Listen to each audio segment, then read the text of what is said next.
In this guide, I'm gonna clear out whether you can see who saved your playlist on Spotify or not. Let's get started.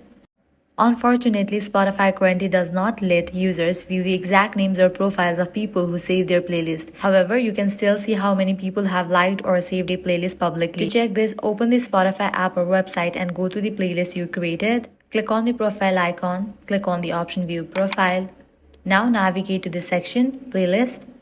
Now navigate to the playlist. Right below the playlist name and description, you'll usually see a number showing how many likes or saves the playlist has received. This number represents the total people who save the playlist to their library. If you're using Spotify for artists and your music is connected to playlist, you may get more detailed analytics about playlist performance, but regular Spotify users cannot see the identities of individual people who saved a playlist. So while you can track the popularity of your playlist through the save count, Spotify currently keeps the actual users who save it private for privacy reasons. And that's it. If this guide was helpful, do not forget to like, share, and subscribe.